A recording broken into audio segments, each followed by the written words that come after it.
tenemos pues la asesora virtual, ¿no? La asesora académica de la Facultad de Derecho, que es Mireya Gutiérrez. Entonces, si de pronto alguno necesita algún tipo de ayuda, por ejemplo, de métodos de estudio en casa, por ejemplo, de, bueno, algún tipo de acompañamiento, tutoría, monitoría, eh, si alguien lo necesita, me puede comentar, les doy el teléfono o el correo electrónico de ella para que se puedan comunicar y tengan, digamos que también facilidades en ese aspecto. Bien. Y bueno, no olvidar entonces que si de todas formas llegan a tener algún tipo de situación, no solamente académico, llamémoslo también en lo personal o en lo familiar, que requieran de pronto algún tipo de ayuda, no deben también en escribirnos.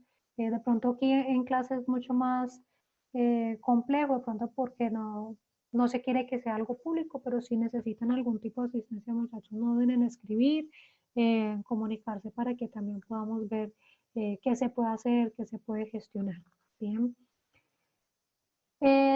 Y bueno, ya para la clase del día de hoy, la idea es que vamos a hacer una breve retroalimentación frente frente a lo que tiene que ver con las actividades que teníamos pendientes y sobre todo para eh, clarificar, ¿no?, la metodología que vamos a estar utilizando para el examen de este segundo corte, ¿no?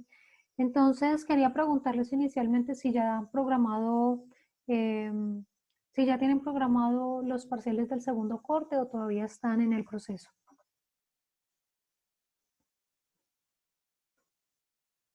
No sé, Laura, la representante, si ya Sí, han... profe, ya están programados. Ok, el de nosotros quedó para la primera o la segunda semana. Ya le digo, profe. El primer miércoles, profe. El Quedó primer... para el primer miércoles. Ok, ok, listo. Entonces, vamos a clarificar entonces cómo va a ser la actividad también. Entonces, bueno, no olviden que está habilitada pues la plataforma Moodle para la entrega del video de plan lector. De la misma manera, pues lo pueden enviar al grupo de WhatsApp si se les facilita, les queda más sencillo enviarlo por ese medio. Si de pronto alguno tiene alguna dificultad con el video, con la realización o con la entrega del video, por favor me escriben, me comunican para que busquemos alternativas. Bien. En el mismo sentido, no olviden que tenemos pendiente la actividad de la jurisprudencia internacional, ¿sí? Entonces, como está programado el examen para el primer miércoles, es decir, para el miércoles después de Semana Santa, entonces la actividad de la jurisprudencia internacional la dejaríamos para la segunda semana, es decir, el miércoles después de Semana Santa, ¿sí? Recuerden, perdón, el segundo miércoles después de Semana Santa, es decir, para el 22, para el 22 de abril. Bien, pues teniendo en cuenta que el examen está programado para esa primera semana, entonces la actividad de jurisprudencia la realizaríamos el 22 de abril. Yo les voy a habilitar igual en la plataforma Moodle la entrega del mapa conceptual por si alguno quiere ir entregándolo antes, pues que tengan esa posibilidad, ¿de acuerdo? Pero van a tener hasta el 22 de abril para elaborar el mapa conceptual, ¿listo? Ya hemos hablado acerca del mapa conceptual, los principales aspectos que tienen que ver esencialmente con cuál es el caso, el nombre del caso que ustedes analizan, los hechos que motivaron el caso, qué fue lo que pasó, el análisis que hizo la Corte Interamericana en el caso concreto y lo que decidió la Corte, los puntos resolutivos. Esos son los elementos fundamentales para el mapa conceptual. Habíamos hablado acerca del video, si algún grupo lo quiere hacer así, está bien, pero pues la idea es que ya ese segundo miércoles, ese 22 de abril, vamos a tomar esa parte de esa clase para socializar. Recuerden que es una socialización breve, máximo 5 minutos por grupos, para que ustedes les comenten a sus compañeros en qué consistían los casos. En general son casos bien interesantes, muchos de ellos han sido citadas. Sí, Laura, yo estoy grabando la clase. muchos de ellos han sido citados por la Corte Constitucional, ¿sí? En diferentes sentencias, entonces son casos bien interesantes para analizar y para considerar, que van desde libertad de expresión hasta desapariciones forzadas, ¿bien?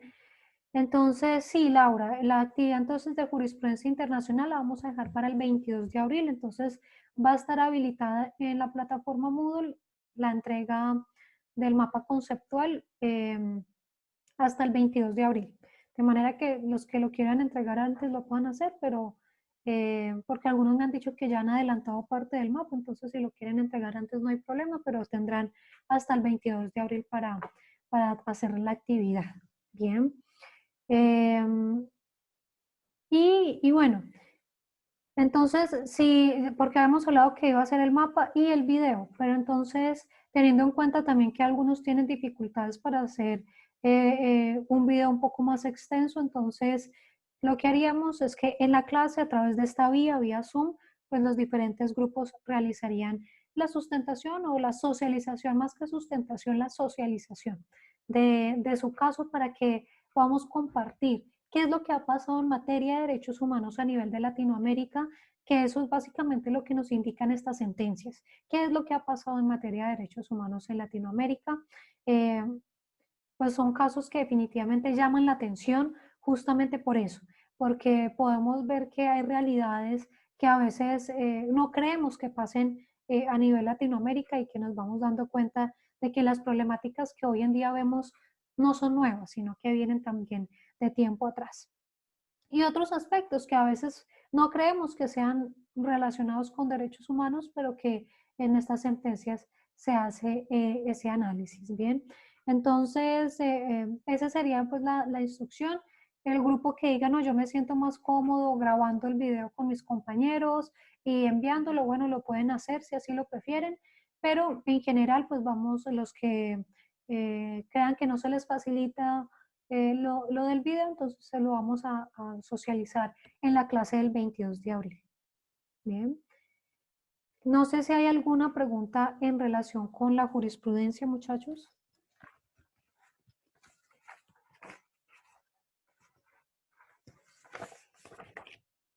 Bueno, entonces, el segundo aspecto que quería clarificar tiene que ver con el examen, ¿no? Porque me imagino que se estarán preguntando, ¿no?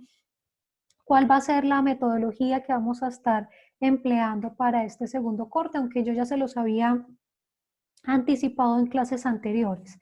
Entonces, a efectos de este segundo corte y también de facilitar ese proceso de aprendizaje,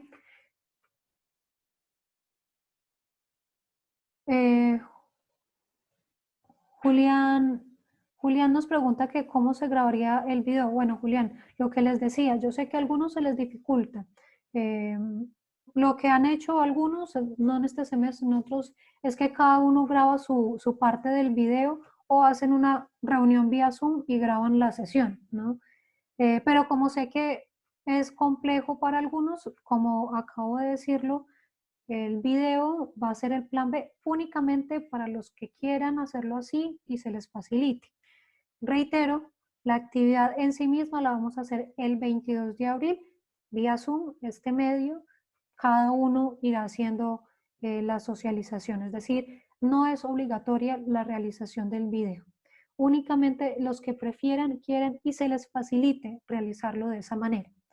Para todos los demás, es decir, para todo el grupo o para la mayoría, lo que haremos es que en la clase vía Zoom o presencial, si es que para esa época ya hay alguna decisión en torno a la presencialidad, lo que haremos es que ya será o en clase o vía Zoom, haremos la socialización como lo hicimos en el primer corte, ¿no? Que cada grupo tenía 5 minuticos y hacía su respectiva socialización. Bien. Y entonces, Daniel, sí, lo que tú preguntas, entonces, ¿qué vamos a hacer el 15 de abril?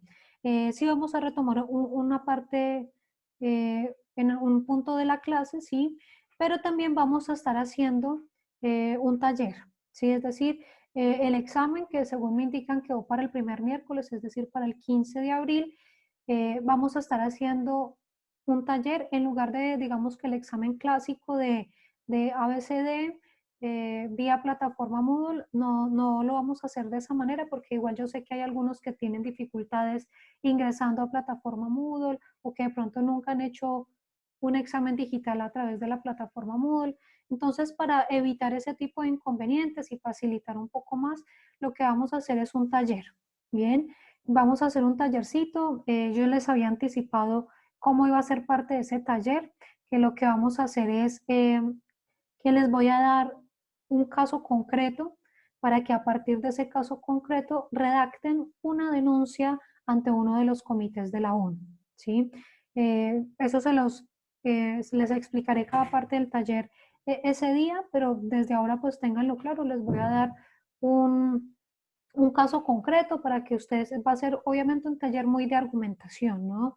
Es decir, no les estoy diciendo que no estudien para el examen, ¿no? Lo que les estoy diciendo es tengan los conceptos claros de lo que hemos venido hablando, ¿no? Tener claro qué comités hay, cuál es el procedimiento para las denuncias, cuáles son las funciones que cumplen los comités, ¿sí?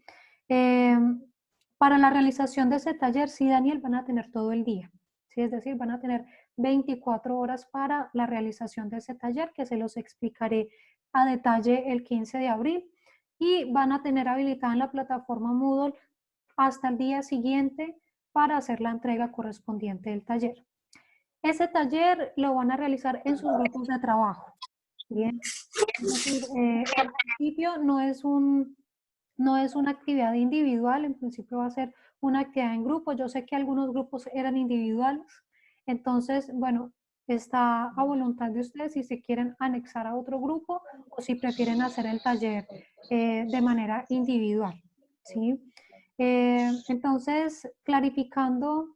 Profe, una pregunta, entonces serían en los grupos que hemos hecho las exposiciones, por Exacto, ejemplo, ¿sí? Ah, bueno, sí, gracias. exactamente. Pues, Sí, profe, el taller lo podemos hacer en grupo, o sea, lo que va a ser el parcial. sí, sí, es lo que les acababa de mencionar. Ah, bueno.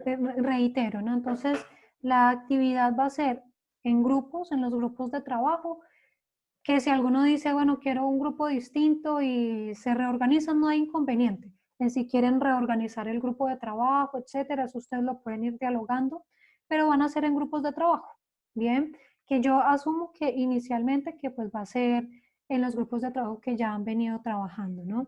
Eh, entonces, lo que vamos a hacer ese día, como les decía, pues ustedes tienen su material de estudio, ¿no? Tienen las diapositivas, tienen todo lo que hemos venido hablando y ustedes pueden tener acceso a todo ello.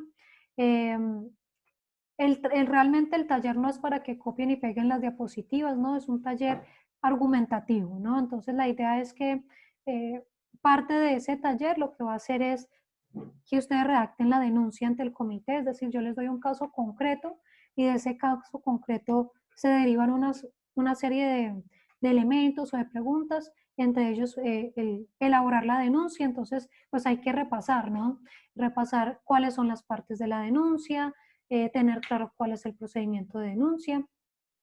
Y les plantearé un segundo caso, no para que redacten otra denuncia, sino más para que a partir de él, pues apliquemos lo que hemos venido hablando. Entonces, a partir de ese caso les preguntaré, bueno, ¿el comité es competente o no es competente? Les preguntaré, por ejemplo, ¿qué recursos internos podrían haber agotado? ¿O agotó los recursos internos o no? ¿Cumplió con los requisitos para la denuncia? O en un caso les diría, bueno, ¿qué funciones pueden ejercer los comités? En fin, la idea es que a partir de ahí ustedes puedan argumentar de lo que ya hemos venido hablando, ¿sí? Y bueno, la idea es que van a hacer esa actividad en sus grupos de trabajo y yo les daré el taller el día 15 de abril. A cada grupo, pues van a trabajar casos distintos cada grupo. Les daré en el taller los casos que les corresponderían. Aclararemos dudas de aspectos que de pronto tengan algún tipo de inquietud y tendrán 24 horas para realizar ese taller en sus respectivos grupos de trabajo y harán la entrega vía plataforma Moodle. Bien. esa sería entonces la dinámica que realizaríamos para efectos de, el examen del segundo corte.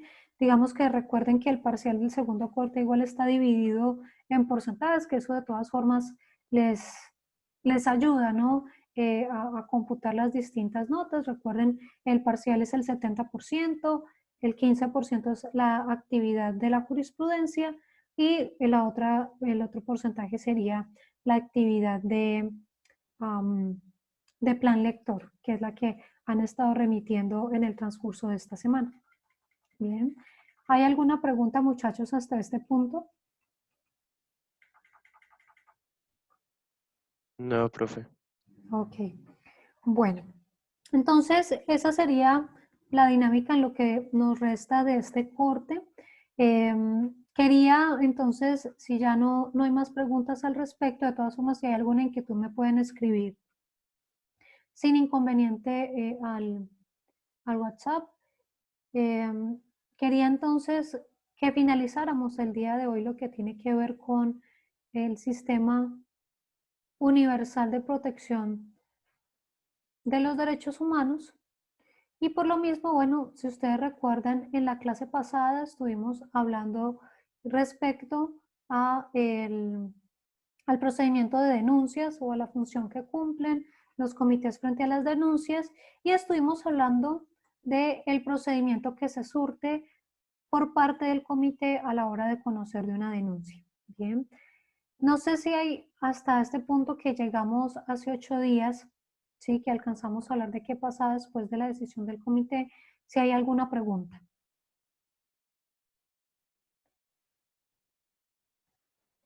Bueno, entonces, simplemente recordarles que después de que se ha cumplido la función o se ha tomado una decisión favorable por parte de alguno de los comités, lo que hacen los comités es solicitar información al Estado para que la presente dentro de los 180 días siguientes a la decisión a efectos de que informen cuáles han sido los mecanismos que ha empleado el Estado para darle cumplimiento a esas recomendaciones dadas por el comité. Y estos mecanismos de seguimiento, ese seguimiento que hace el comité en caso de que el Estado no acate o completamente las recomendaciones, lo que se hace es que se continúa el procedimiento de seguimiento, es decir, le van a continuar preguntando al Estado qué ha hecho, hasta tanto no cumpla en un 100% las recomendaciones, pues el caso permanecerá abierto. Bien. Eso es entonces lo que tiene que ver con el trámite de las denuncias.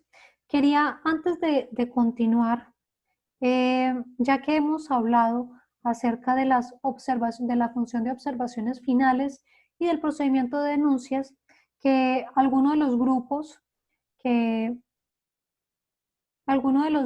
que estuvieron la semana pasada haciendo la actividad de los comités, alguno de los grupos que haya tenido denuncias o que haya tenido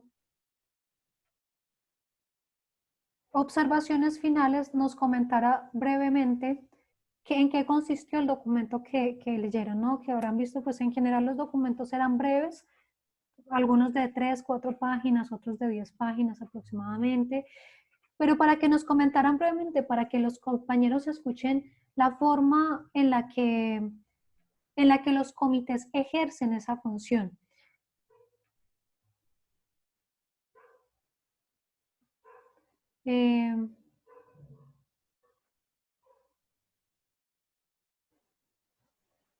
Daniel, el mapa conceptual del procedimiento.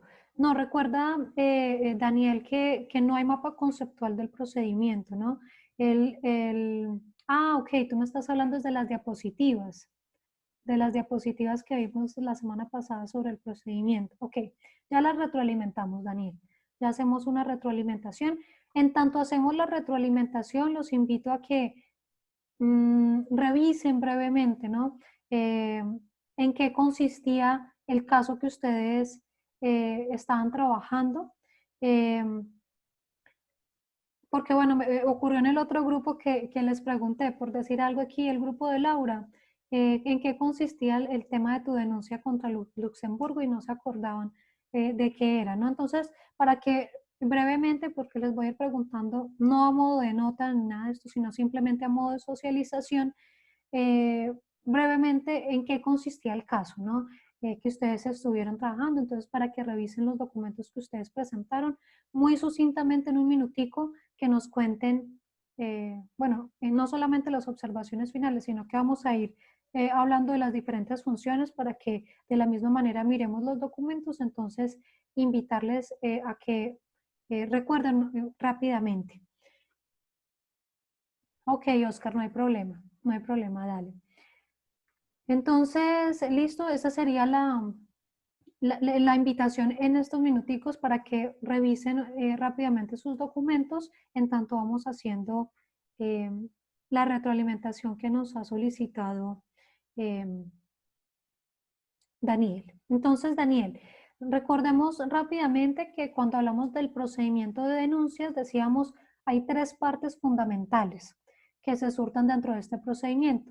Inicialmente el registro de la correspondiente denuncia.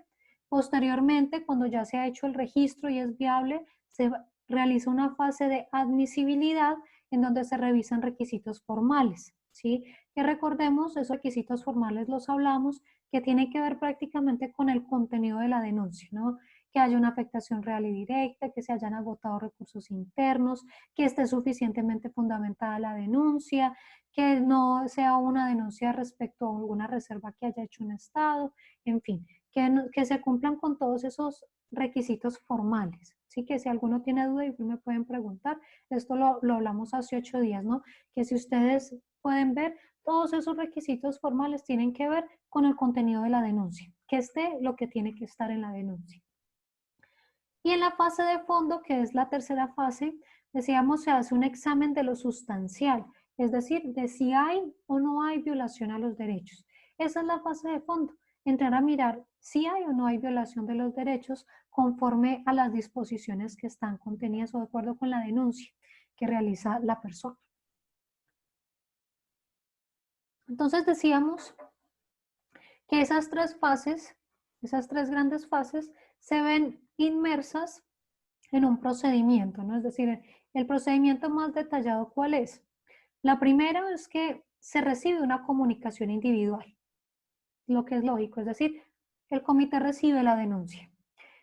Una vez se recibe la denuncia, lo que se hace es una revisión muy rápida por parte de la Secretaría, en donde miran que la denuncia tenga lo mínimo, ¿no? Que no sea demasiado ambigua, que de pronto si le faltó algo, la Secretaría puede solicitar información adicional.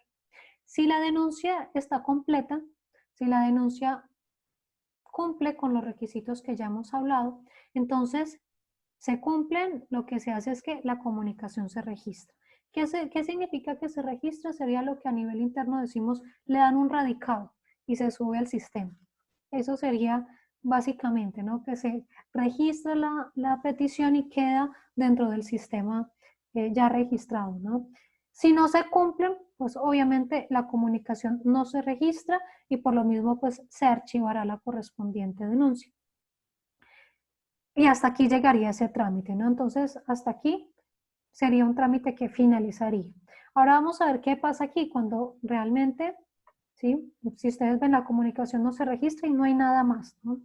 Si la comunicación sí se registra, decíamos, hay 2 caminos que se pueden surtir. Un camino breve o más corto, que es el que usualmente se surte ante el comité. ¿Y cuál es ese camino? Yo comité recibo la correspondiente, comité recibo la correspondiente denuncia y lo que hago es enviarle esa denuncia al Estado. Internamente diríamos, le corro traslado al Estado, es decir, le mando la denuncia y le digo, señor Estado, me llegó esta denuncia en su contra. Por favor, respóndame, mándeme las observaciones que usted tenga frente a esa denuncia. Y le doy X número de meses para que presente esas observaciones. Normalmente les dan 6 meses, ¿sí? Entonces, lo que hará el Estado es analizar la denuncia, leerla, mirar qué es lo que dijo y va a redactar unas observaciones y va a decir, no, el hecho que manifiesta, eso no es cierto por esto y esto y esto, o si es cierto por esto y esto, es decir, presenta sus observaciones. Y esas observaciones van a ser sobre la admisibilidad de esa denuncia y sobre el fondo de la denuncia. Es decir, el Estado va a decir, esa denuncia no es admisible porque no cumple esto, esto, esto y esto. Y además, esa denuncia no viola derechos humanos por esto, esto, esto y esto. Bueno, dependerá del caso concreto. En algunos casos dirá, bueno, sí es admisible, pero no viola derechos. O quizá haga un acercamiento y haga un reconocimiento de unas circunstancias de violación y acepte las recomendaciones del Estado. Eso puede variar de Estado en Estado y de caso en caso. Pero en general lo que va a hacer el Estado es mandar unas observaciones, tanto de admisibilidad como de fondo. Va a decir qué considera sobre la admisibilidad, si considera que es admisible o no es admisible, y dará unas observaciones de fondo, es decir, si considera que hay o no hay violación. Normalmente le dan 6 meses para que responda o presente esas observaciones. El Estado, después de que envía esas observaciones al comité y el comité recibe las observaciones del Estado, lo que hace el comité también para garantizar debido proceso, para garantizar la contradicción, lo que hace es que envía las observaciones que el Estado le envió al comité, el comité se las manda al autor de la denuncia.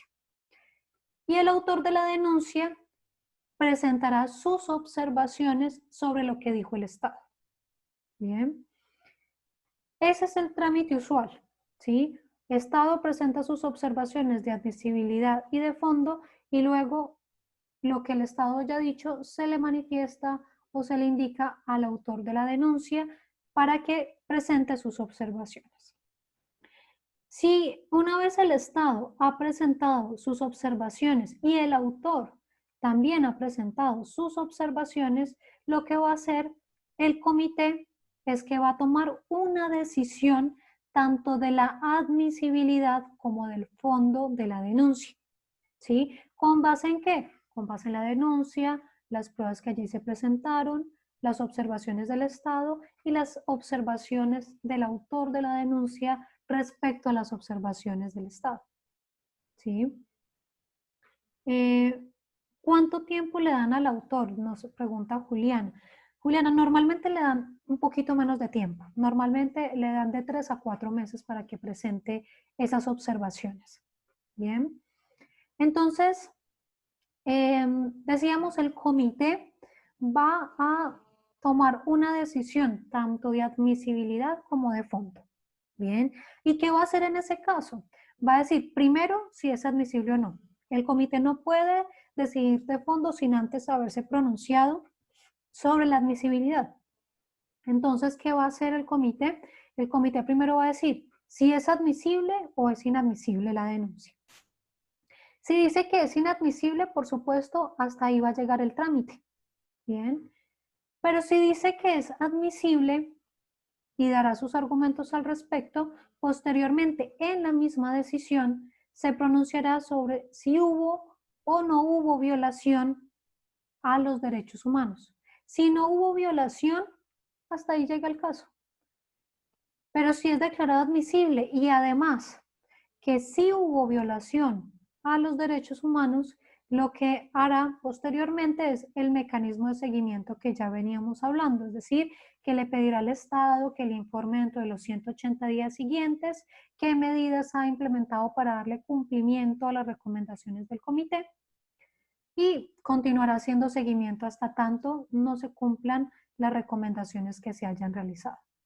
Bien, ¿es claro el procedimiento hasta aquí, muchachos? Ese es el trámite que normalmente se surte ante el comité. Ya vamos a ver el otro camino, pero quiero saber si hasta aquí hay alguna pregunta. No, profe. Ok, entonces vamos a mirar. Ok, listo, Daniel. Entonces vamos a continuar con el segundo camino, ¿sí? Que puede tomar este trámite, ¿no? ¿Cuál es ese segundo camino? Este que se observa aquí, ¿no? La comunicación se registra. Acabamos de hablar de este camino más breve. Vamos a hablar de este camino un poco más largo.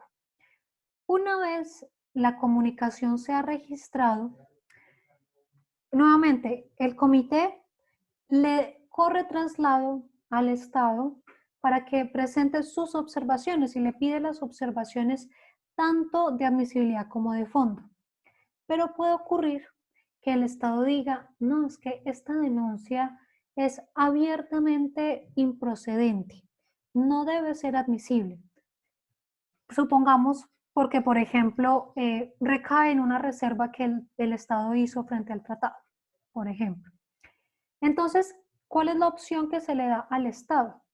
Recuerden, usualmente al Estado se le dan 6 meses para que presente sus observaciones de admisibilidad y de fondo.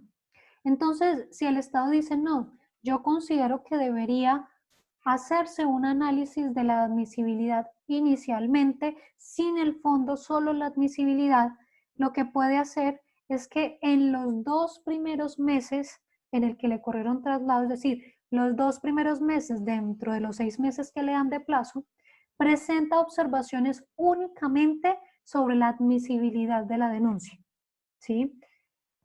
Entonces, comité me corrió a mi traslado de la denuncia por 6 meses. Yo he estado en los primeros 2 meses, presento mis observaciones únicamente de admisibilidad, solicitándole al comité que primero analice la admisibilidad de la denuncia. ¿Qué va a hacer el comité?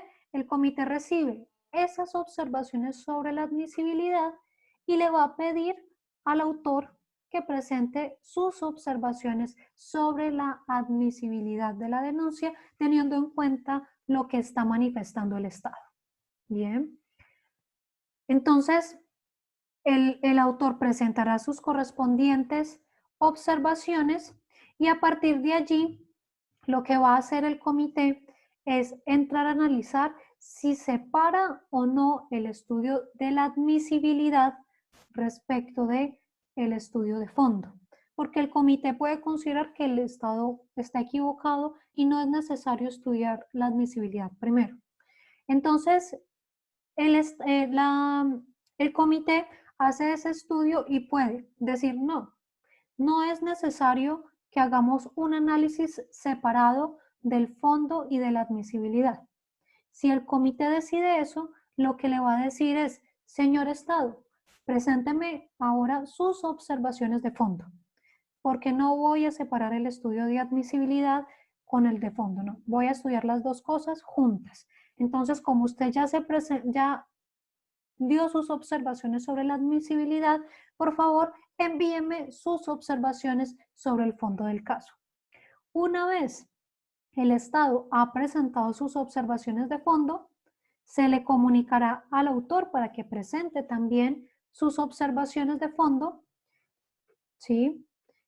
Y se continuará con el mismo trámite que veníamos hablando, ¿no? Noten que aquí se enlaza con el trámite que ya veníamos hablando. El Estado presenta sus observaciones de fondo, el autor presenta sus observaciones de fondo y luego el comité toma la decisión tanto del fondo como de la admisibilidad. Bien. ¿Hasta ahí claro, muchachos? ¿Alguna pregunta?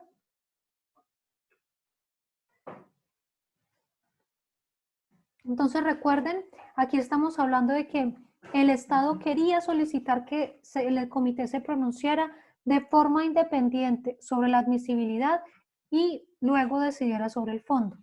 En este caso, el comité dijo, no voy a hacer eso. Voy a decidir tanto de fondo como de admisibilidad en una sola decisión y por lo mismo le pide al Estado que se pronuncie de fondo. Le corre traslado al autor para que se pronuncie de fondo y luego sí toma una decisión conjunta, es decir, en un solo informe decide sobre la admisibilidad y sobre el fondo. Ahora, ¿qué pasa si el comité decide decir, sí, efectivamente aquí hay una razón de fondo, de peso, para separar el estudio de admisibilidad del estudio de fondo? Vamos a conceder esa solicitud. Como recuerden, ya el Estado y el autor se habían pronunciado sobre la admisibilidad, lo que va a hacer el comité es decidir sobre la admisibilidad, ¿sí? Es decir, va a haber un informe en donde únicamente se pronunciará sobre si la denuncia es admisible o no. Bien. ¿Qué podrá pasar? Lo lógico, no podrá decir es inadmisible y hasta ahí va a llegar el caso. O podrá decir es admisible. La denuncia es admisible. Entonces, como la declaro admisible, señor Estado, por favor, pronúnciese de fondo. Una vez el Estado se ha pronunciado de fondo, le va a pedir al autor de la denuncia que presente también sus observaciones de fondo, de acuerdo también a lo que el Estado ha manifestado. Presentadas las observaciones del Estado y las observaciones del autor sobre el fondo del asunto, lo que hará el correspondiente comité es pronunciarse sobre el fondo, es decir, sobre si hay o no hay violación a los derechos humanos. Si no hay violación, pues hasta ahí va a llegar el caso. Si determina que sí hay violación a los derechos, entonces dará unas recomendaciones hacia el Estado e iniciará el trámite de seguimiento a las decisiones que toma el comité. Bien. ¿Hasta ahí claro, muchachos, o alguna pregunta? Profe, entonces se podría entender que si él deniega la solicitud de hacerlo en casos separados, se podría decir que es porque pues va a dar una decisión de fondo favorable, o sea, que sí la va a admitir, porque pues supongo yo que si no lo haría de manera separada es como mayor la probabilidad de que la admita. Es más probable que lo admita si decide tomar una decisión conjunta de admisibilidad y de fondo. Exactamente. Normalmente cuando decide hacer el examen separado es porque no vale, normalmente, ¿no? No vale la pena hacer el estudio de fondo, ¿sí? Y por lo mismo, pues decide hacer el análisis separado de la admisibilidad. Habrán casos en los que no, que pueda separar la decisión porque, por ejemplo, quiera hacer una precisión sobre alguna reserva que haya hecho el Estado y que en ese caso entonces conviene hacer la decisión separada porque va a ser una decisión un poco más, llamémoslo, más extensa frente a la admisibilidad porque puede ser un caso complejo y vale la pena pronunciarse sobre la admisibilidad solamente en una decisión. Puede pasar también, pero sí usualmente ocurre lo que tú estás manifestando. Bien. No sé si Daniel tiene alguna otra pregunta o alguien más tiene alguna pregunta sobre este trámite. No, profe, ya me quedó todo claro. Okay. Gracias. Ok, bueno, con gusto. Entonces, bueno, ahora sí, retomando la pregunta anterior. Alguien a que le haya correspondido una denuncia, por ejemplo, el grupo de Laura Correal tenían la denuncia contra Luxemburgo, el grupo de Sara tenía la denuncia contra España, el grupo de Jorge Trujillo tenía una denuncia contra Canadá. Sí, cada grupito en un minutico nos condensa, nos explica en qué consistió el caso y qué dijo el comité. Sí, Sara, adelante. Profe, ¿pero que habla solo uno por el grupo o...? Sí, o puede ser uno solo por el grupo. Pues digamos que que esté calificando el comité, ¿no? Y la calificación sale del documento que ustedes contestaron, pero aquí es más para que conozcan qué pasa con los comités, qué pueden decidir. Ah, bueno. Pues nuestra denuncia era contra España. Bueno, la hizo porque un joven, al ser menor de edad, ingresó al país, venían de un país, si no estoy mal, árabe, y al momento de entrar tenía 17 años. Pero las autoridades que los detuvieron, o sea, los detuvo con los padres y todo, creyeron o asimilaron que él era mayor de edad por su apariencia. Entonces de ahí se desencadenó como una serie de atropellos contra él. Por ejemplo, pues en principio no le creyeron que era menor de edad, entonces no hicieron el debido proceso, que es porque en la Convención de los Derechos del Niño Y de los protocolos se tiene que, si un niño o un menor de edad que no está acompañado entra pues al país, tiene que haber una protección sobre él. Entonces a él, mejor dicho, lo dejaron solo, también lo metieron como, o sea, no es como una prisión, pero sí es como una detención. Centro de detención para menores. Exacto, en un centro de detención para inmigrantes, pero de adultos. Estuvo ahí 15 días, entonces no le dieron apoyo, no le dieron el asilo que le estaba pidiendo y exigiendo. Y aparte de todo eso, o sea, le iniciaron un proceso penal.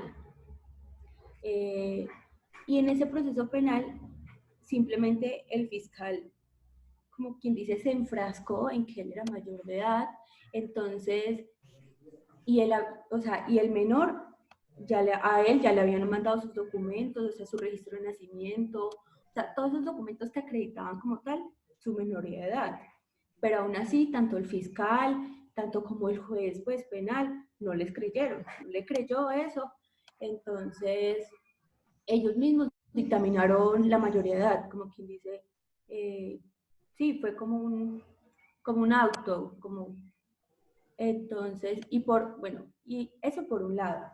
Mientras ocurría eso, y al ver que pues este joven pues no tenía asilo ni nada, estaba viviendo como en un hostal, en el cual obviamente ahí él tenía un peligro, o sea, un riesgo inminente, porque pues ahí ya se sabía que a él ya lo habían golpeado y todo, pues porque era un entorno agresivo. ¿Qué más de eso? Bueno, aparte pues como tal del proceso, él entonces con sus documentos que acreditan su minoría de edad, él tramitó su pasaporte, el cual la embajada, todo, se lo consideró normalmente porque ellos sí tomaron eso como válido. Sí. Y aún así, entonces, él alegaba que y después en el proceso penal, él presentó también el pasaporte, también lo aportó, y aún así no le creyeron. Entonces, es por eso él reclama que a él se le violaron, por ejemplo, los artículos 2, 3, 8, 12, 20, 22 de la Convención del Niño y del protocolo facultativo, sería el 6 y 7. Bueno, en sí, la decisión que da... Que la tomó el Comité sobre Derechos del Niño. Sí, el comité, exacto. Pues en relación, sí, a ese protocolo. Y ellos, bueno, en principio, pues listo, sí dieron que era admisible como tal la denuncia. Porque pues España ahí no hace ninguna reserva ni nada. Y él y él firmó tanto la Convención del Niño como el protocolo. Entonces de ahí pasan a ver pues la materia ya en fondo. Y sí, y como tal, el comité que decide dice que sí, que hubo violación de todos los artículos. Entonces, pues, ahí como no lo ordena, pero sí es como una, si no, o sea, porque ellos no lo pueden ordenar, pero sí dan como que una recomendación. Exactamente, sí. Entonces, le recomiendan como tal al Estado de que inicie como tal le dé asilo, como si fuera él menor de edad, dado que no se le proporcionó eso así. Entonces, porque él a esta hora, pues a ese momento como tal de la denuncia, él ya era mayor de edad, pero entonces ya no le podían tramitar un asilo como mayor de edad, sino que lo hicieran como menor de edad. Y ya, era como tal en eso. Ok, muy bien. Entonces noten que ahí estamos hablando de una denuncia que fue considerada admisible y que dio lugar a declaratoria de violación. Es decir, que el comité consideró que hubo violación y por lo mismo presentó unas recomendaciones hacia el Estado. Pero en las otras decisiones de los compañeros pasan cosas diferentes. Por ejemplo, el grupo de Laura, Geraldine, Felipe, Caterine, si nos recuerdan brevemente qué pasó en la denuncia contra Luxemburgo. Sí, profe. Ahí es un autor que dice que le han violado los derechos pues al trabajo. ¿Por qué? Porque la empresa de él lo despidió aún así gozando el fuero sindical. Entonces, él lo que hizo fue pues denunciar, eso pasó a tribunales internos, pero como bien dice que para uno ir a un comité se deben realizar todos los procedimientos internos y a él se le olvidó apelar o no se le olvidó, simplemente no quiso apelar ante un tribunal porque el argumento de él fue que si apelaba simplemente no iba a tener una decisión favorable. Entonces, que por esa razón el comité dice que es inadmisible porque primero debía agotar todos, todos los procedimientos internos y él no lo hizo. Y no lo hizo porque no lo justificó debidamente, pues simplemente por decir que no iba a ser a favor de él, pues no es válido. Entonces, pues más o menos es eso, profe, ahí resumido. Ok, bien. ¿Qué comité tomó tu decisión? El Comité de Derechos Económicos, Sociales y Culturales. Ok, muy bien. Que recuerden, este comité tiene una competencia también en materia de derecho al trabajo porque es uno de los artículos que protege el Pacto Internacional de Derechos Económicos, Sociales y Culturales. Bien. Entonces noten que en ese caso de esa denuncia sucede algo diferente. ¿Por qué? Justamente porque el denunciante no cumplió con uno de los requisitos formales, que era el agotamiento de los recursos internos, y por lo mismo la denuncia fue declarada inadmisible. Bien. Y en el caso del grupo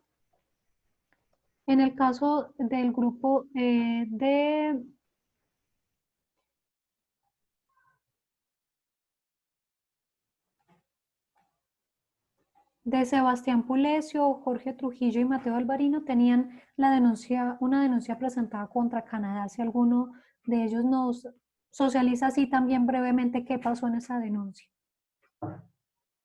Yo, profe, Sí, Jorge. Jorge. Profe, pues la denuncia se trata de un ciudadano proveniente de un país de Asia llamado Sri Lanka, el Sí, cual pues huyó de su país porque había sido amenazado de muerte e igual su familia, porque él presenció un ataque, bueno, la muerte más bien de su primo en un acto sindical por manos de la policía. Entonces él iba a presentar una denuncia junto con el grupo sindical y la policía y el aparato gubernamental de ese país se dio cuenta y lo empezaron a amenazar. Incluso, según dice, lo secuestraron y lo torturaron un tiempo. Por esta razón, él huyó a Canadá. Él, en el tiempo que estuvo allá, según dice, trató de obtener la ciudadanía y la residencia.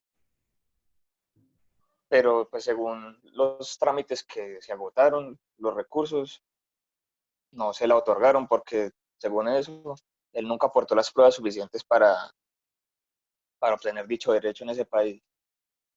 Entonces, eh, el Estado de Canadá emitió una orden de expulsión y el ciudadano fue expulsado, alegando pues que él, si bien intentó los recursos para obtener el derecho a la residencia y la ciudadanía, a él nunca, pues él nunca probó con, más allá de toda duda, que estuviera en peligro su regreso a Sri Lanka y que tampoco había agotado un último recurso, es que la verdad no recuerdo el nombre, se me escapa, sí. que era el definitivo para que le dieran esa residencia como condición de refugiado en Canadá. Entonces, este ciudadano presentó la denuncia contra Canadá, pues porque él considera que se violó el artículo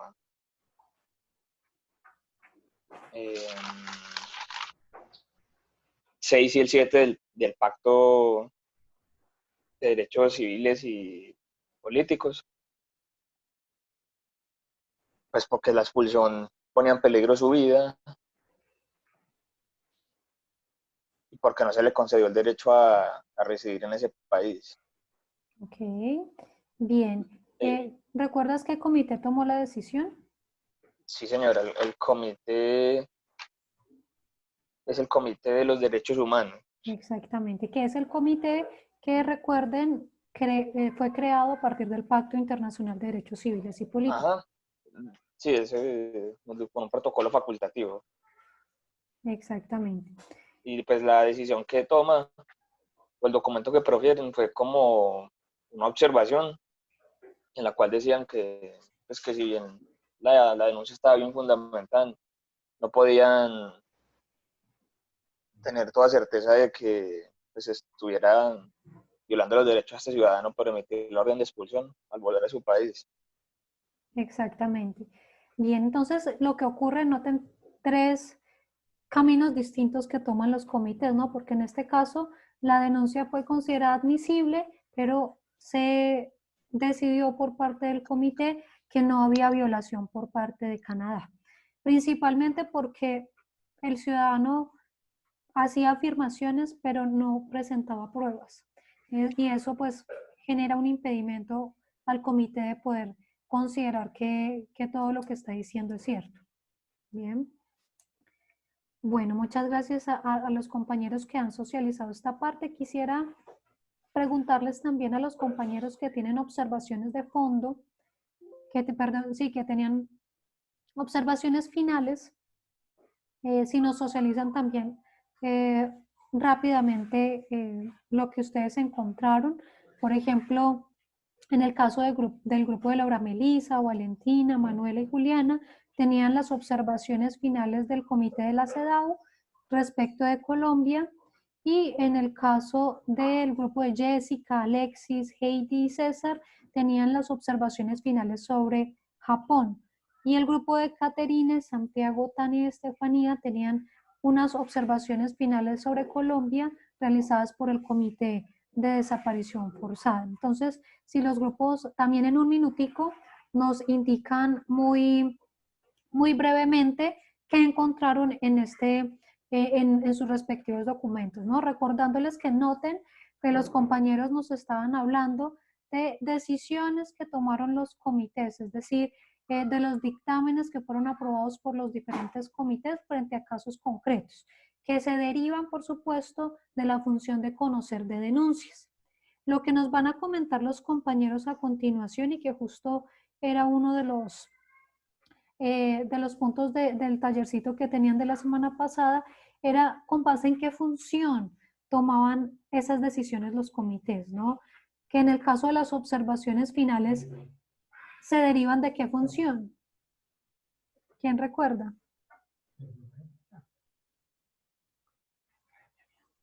De los informes periódicos. Exactamente, de la revisión de los informes periódicos da lugar a que los comités profieran sus observaciones finales.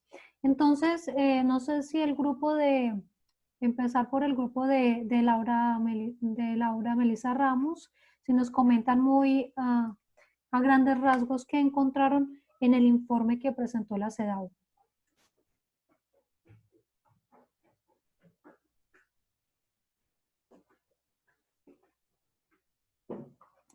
Está Laura, Valentina, Manuela, Juliana.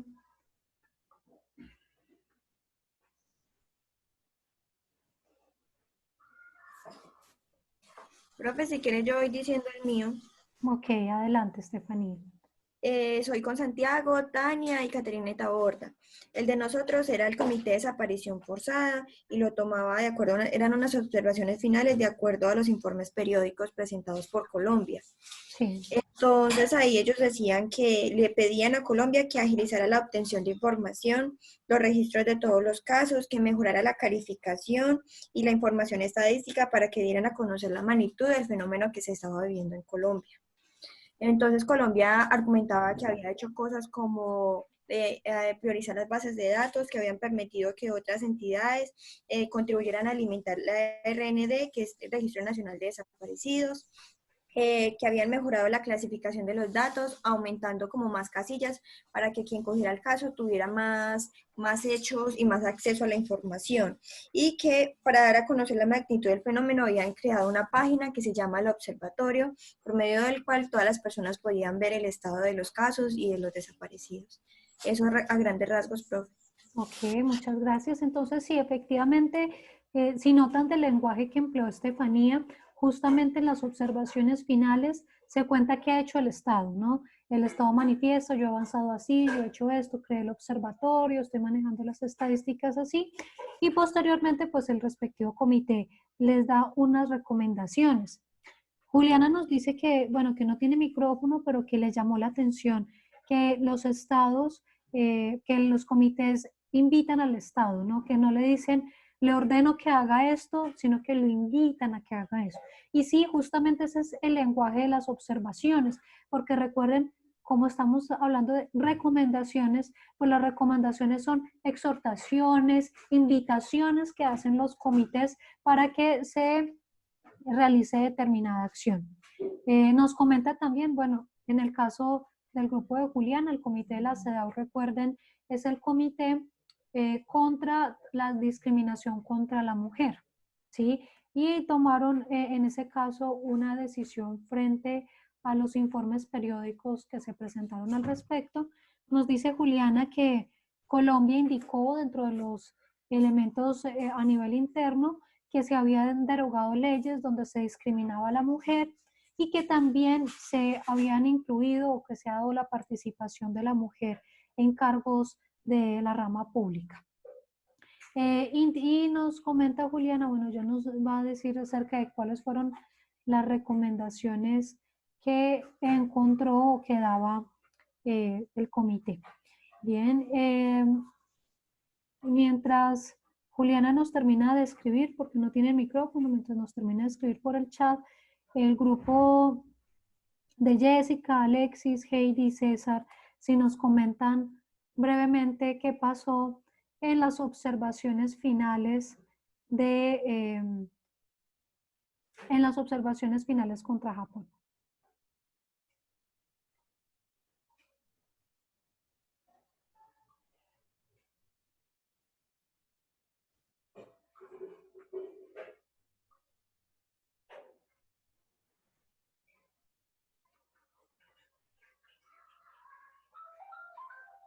Bueno, y a los demás grupos también vayan revisando sus respectivos casos porque hoy vamos a pasar por todos los diferentes casos, entonces váyanlo mirando en tanto los demás compañeros van socializando. Bien, entonces Heidi, César, Jessica,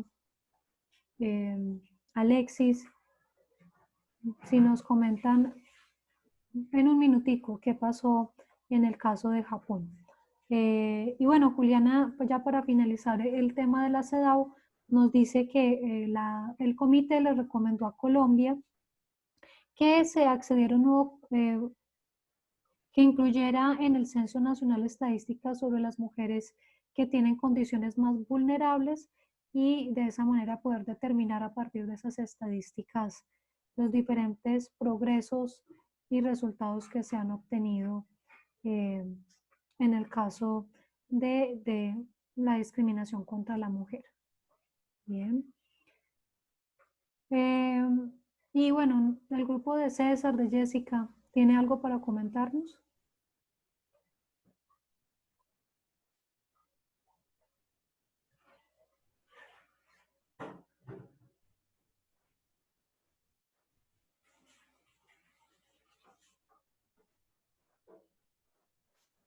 Bueno, entonces el caso de ellos en relación con Japón es un caso bien interesante del Comité de Desaparición Forzada. Es un caso interesante y por eso también quería plantearles un par de decisiones que se han tomado por parte de los comités, también en casos de países que son considerados del primer mundo, ¿no? Porque noten que aún bajo esa consideración también se pronuncian en materia de derechos humanos porque no todo lo que pasa allá es perfecto. Allá también hay violaciones a los derechos humanos, puede que sean en otros aspectos, en otros sentidos, pero también pueden suceder violaciones a los derechos humanos. En el caso del informe en relación con Japón, es un caso interesante porque el comité le solicita a Japón que modifique su legislación, puesto que no tienen contemplado el delito de desaparición forzada. Entonces, a partir de las recomendaciones o de las observaciones que hace el comité frente a lo que indica el Estado, pues hacen esa recomendación a efectos de que se pueda investigar de mejor manera la desaparición forzada. Bien. Bueno, adicionalmente, tenemos otros casos que ya los vamos a hablar más adelante, que tenemos, por ejemplo, el grupo de Julián y de John tienen las observaciones, la observación general número 7 del Comité de Derechos Económicos, Sociales y Culturales. El grupo de Valeria, Juan, Karen y Estefanía tienen la observación general 6 del Comité de Derechos del Niño. El grupo Daniel tiene la observación 8 del Comité de Derechos del Niño. Entonces, ya vamos a hablar de lo que ustedes encontraron, pero inicialmente quiero nuevamente retomar esa función, porque no hemos hablado propiamente de la función de observaciones generales, o lo hablamos hace unos 20 días, quizá un mes, en donde empezamos a hablar acerca de las funciones de los comités. Pero entonces, para precisarles esta función de las observaciones generales, recuerden que cuando hablamos de observaciones generales estamos haciendo referencia a la interpretación que hace el respectivo comité sobre determinada disposición de un tratado internacional, o principalmente del tratado internacional del cual pues ellos o el respectivo comité surge, ¿no? Precisándoles que, por ejemplo, en el caso del Comité contra la Discriminación Racial, el Comité contra la Discriminación de la Mujer, a estas observaciones generales, anteriormente no le llamaban observaciones generales, sino recomendaciones generales. Por eso quizá algunos de ustedes lo hayan visto en esos términos, que hablan de recomendaciones generales. Pero es lo mismo, son las mismas observaciones generales. Allí es tener en cuenta que sí, Laura Daniela, dinos. No, profe, qué pena, es que se me fue. Ah, ok. Bien, entonces, las observaciones generales, estamos hablando entonces de una interpretación que hace el respectivo comité. Bien. Teniendo en cuenta además que esas observaciones generales las hacen los comités normalmente a mutuo propio, cuando ven la necesidad desde las realidades sociales de abordar el tratado en algún aspecto en concreto, de ampliar lo que se debe entender por determinado artículo o de interpretar el artículo a la luz de una circunstancia en particular, como ya nos lo estarán hablando los compañeros que tenían las observaciones generales. Entonces, esas observaciones generales hablan de muchísimos o diferentes temas, desde diferentes perspectivas, que pueden ir, como les decía ahora, de una interpretación de las disposiciones sustantivas, es decir, cómo se debe entender determinado artículo. Por ejemplo, si nos están hablando del derecho a la vida de los niños, bueno, ¿cómo se debe entender el derecho a la vida de los niños? ¿Sí? Entonces, hacen una interpretación de cómo el Estado puede cumplir de mejor manera las disposiciones de ese tratado, porque claro, si al Estado le dicen garantiza el derecho a la vida, pero no entiende cómo garantiza el derecho a la vida, qué implica garantizar el derecho a la vida, que puede ir desde, por ejemplo, que se garantice el acceso a las vacunas que deben tener los niños en la primera infancia. El tratado puede que no lo diga de manera explícita, pero el comité a través de esas observaciones generales le dan ese entendimiento para que los estados puedan cumplir de mejor manera sus propósitos. Entonces, pueden ir también orientadas estas observaciones generales a dar unas orientaciones sobre la forma en la que los estados pueden actuar o cómo pueden presentar sus informes frente a determinados artículos específicos. Y pueden tratar también temas más concretos a nivel de las instituciones nacionales que hay en materia de derechos humanos, o por ejemplo, cómo se han tendido aspectos de las personas con discapacidad, en fin. Vamos a ver ahora con los compañeros que nos comenten un poco lo que ellos encontraron en sus observaciones generales. No sé si quiere... Profe. Sí, Oriana. ¿Puede poner por favor otra vez la diapositiva? Qué pena. Gracias. Ok, ya se las pongo. ¿Alguno de los compañeros quiere iniciar?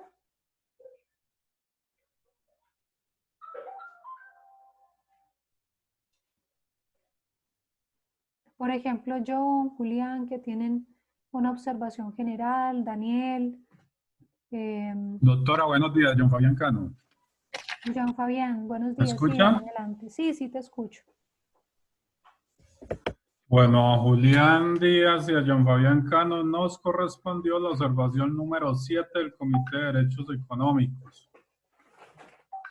Sí. Esta observación número 7 trata del traslado de población civil y destrucción de bienes de propiedad privada.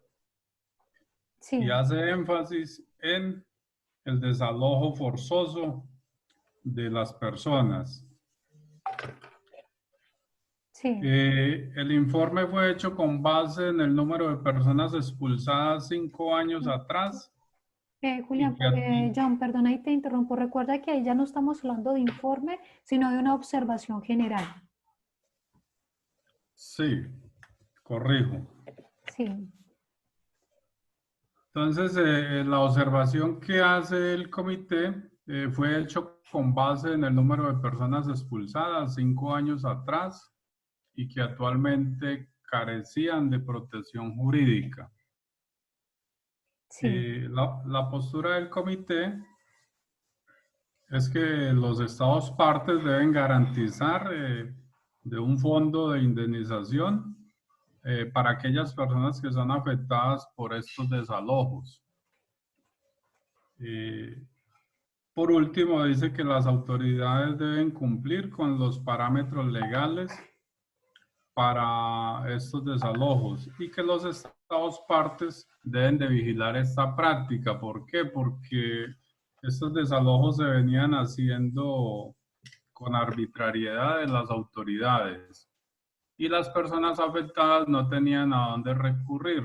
O sea que jurídicamente venían siendo desprotegidas.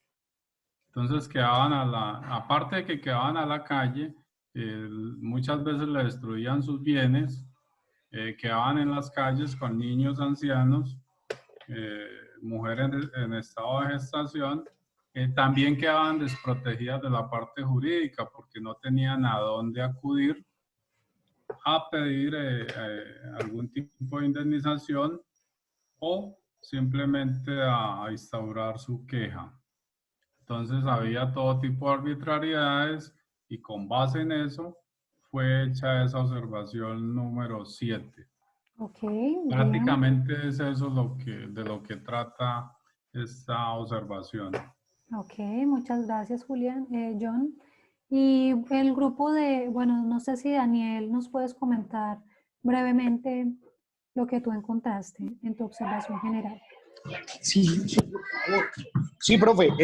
A mí me correspondió hablar sobre la observación número 8 de los castigos crueles o los tratos inhumanos respecto de los niños.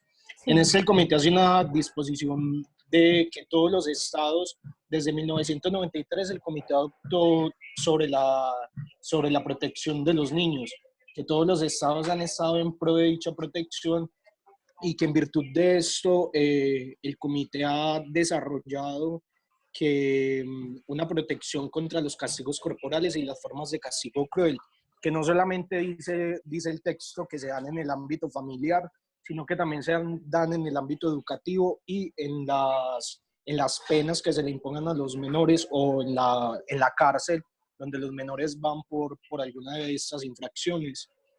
Dice también que desde 1993, cuando se reconoció la importancia de proteger a los menores, el comité es claro en precisar que si bien los castigos respecto a ellos están en la parte cultural de todos los países, se deben de crear políticas públicas y el comité pide a los estados que hagan unos informes sobre cómo están manejando y cómo están siendo ellos de manera acertada pro a la abolición de dichos castigos crueles a los menores. Ok, muy bien, muchas gracias. Y por último, del grupo de Valeria, Juan Tulcán, Karen Ramírez, Estefanía, si nos pueden comentar brevemente en qué consistía su observación general. Sí, profe. Bueno, nosotros nos tocó la observación general número 6 del Comité sobre el Derecho de los Niños. Sí. Esta observación se hizo porque pues los niños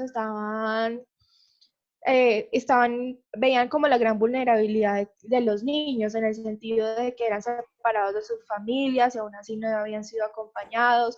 Entonces decían como que había que respetarse los derechos de los niños de acuerdo como a los principios también de la no discriminación, que se tenía que tener en cuenta como el interés del niño porque es superior en sí. Es que los derechos de los niños son superiores, para mí son superiores a los derechos de nosotros, por así decirlo, los comunes.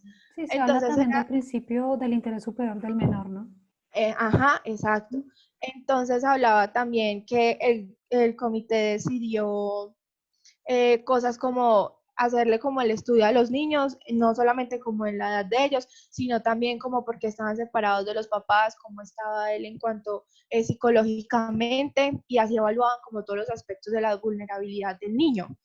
Le hacían como un nombramiento de un tutor o un asesor o un representante legal para que éste se encargara como de velar del cumplimiento y las garantías de los niños pues que no tenían sus familias ahí. También hacían como accesos a la educación, les facilitaban muchas cosas, les daban un nivel de vida adecuado, todo lo que ellos más pudieran hacer a los niños pues que no tenían como sus familias les garantizaran cosas. Ok, muy bien, muchas Profe, gracias. yo quiero adicionar algo ahí que Sí. para este comité resultó bastante importante, digamos, este tema, ya que hoy en día se presenta mucho el caso de estos menores que quedan, digamos, en fronteras con sus familias. Entonces ellos son separados y pues yo creo que es pieza fundamental de cada estado adoptar, digamos, las medidas y esto es lo que dispone el comité, de que a estos menores se les deben de brindar todas las garantías como si estuvieran en su estado, porque de ello dependerá, digamos, el desarrollo que pueda tener el menor a un futuro. Entonces es bastante importante de que ellos siempre estén acompañados, así no sea de sus padres, pero por lo menos tengan como alguien ahí de que sí esté velando porque se les estén cumpliendo con sus derechos. Ok, muy bien, muchas gracias. Entonces, como ustedes pueden ver de lo que acaban de mencionar los compañeros, esas observaciones generales no se centran en denuncias particulares, es decir, no se centra en la denuncia que hizo Pepito Pérez, sino que el comité hace un estudio de qué está pasando en esa realidad social, como lo mencionaba, por ejemplo, John, es una realidad que está pasando, el tema de los desalojos, lo que mencionaba el grupo de Estefanía, de Karen, que hablan acerca de los menores que son separados de su familia y que cruzan fronteras, qué está pasando con ellos, cómo les deben ser tratados, el caso que nos mencionaba Daniel acerca de los castigos corporales que sufren los menores. Entonces, si ustedes ven y los compañeros que lo leyeron, no se centran en hablar del caso de Pepito, sino de un estudio genérico y de cómo se entiende el tratado internacional, particularmente un artículo del tratado frente a la realidad social. Entonces, lo que está haciendo el comité es interpretar el artículo conforme a esas realidades que está encontrando. Recuerden que los comités vienen a ser los intérpretes auténticos o autorizados, los intérpretes autorizados del tratado, ¿no? Así como la Corte Constitucional en Colombia es el intérprete autorizado de la Constitución política y hace la interpretación de la Constitución en casos concretos o en casos de constitucionalidad. A nivel internacional, los comités son los intérpretes auténticos del tratado que están estudiando o el cual están supervisando. Si no es que ellos interpreten en los comités las normas nacionales, no, ellos interpretan el tratado internacional de acuerdo con esas particularidades.